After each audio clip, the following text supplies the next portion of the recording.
Good evening. I'm Jessica Dean. And I'm Nicole Brewer in for Yuki Washington. Today's decision ends more than a week of speculation about how the Sixers would respond to this. Sports director Don Bell joins us now. And Don, really a whirlwind start to this offseason. Offseason, no doubt. And the last week, it really has felt like a month. Yeah. Incredible how this story just hung out there. The Sixers hit the reset button today. GM Bryan Colangelo has resigned after a tumultuous week. The news broke shortly after noon, followed by a press conference in Camden.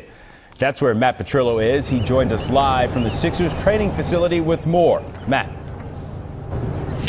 Well, Don, finally the Sixers can move past this. It all started with that Ringer article. It asked the Sixers about those Twitter burner accounts a week before the story was published. So today we asked the Sixers just how long did it know about this issue.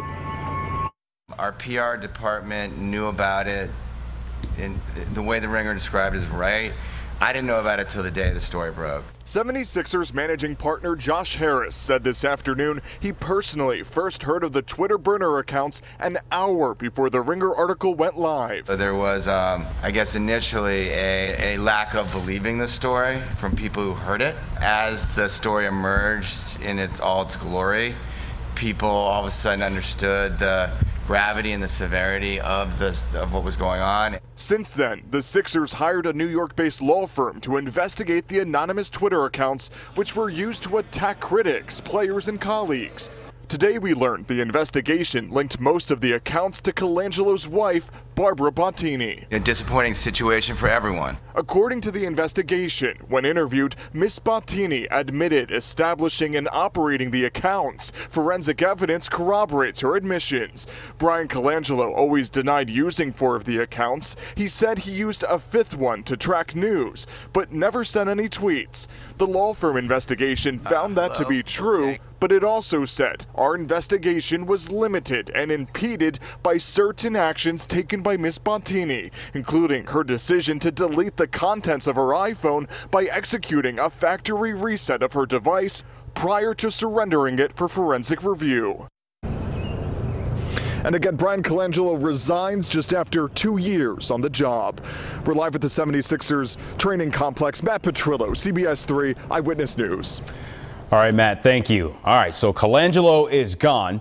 Head coach Brett Brown is running the show for now. But who's next? Many fans still love former GM Sam Hinkie.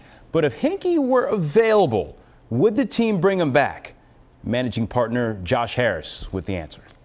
Yeah, we have a lot of respect for Sam, and you know, we appreciate how he's positioned our franchise, and we haven't started thinking about, we're gonna do our best to find the absolute best GM moving forward, the absolute best leader of the basketball organization, and we need to start to think about that now. The last week has been really about moving as quickly as we could through this process. So is that a yes, a no? The NBA draft is 2 weeks from tonight, and in 3 weeks, free agency begins, and you may have heard LeBron James is available. This organization has some work to do.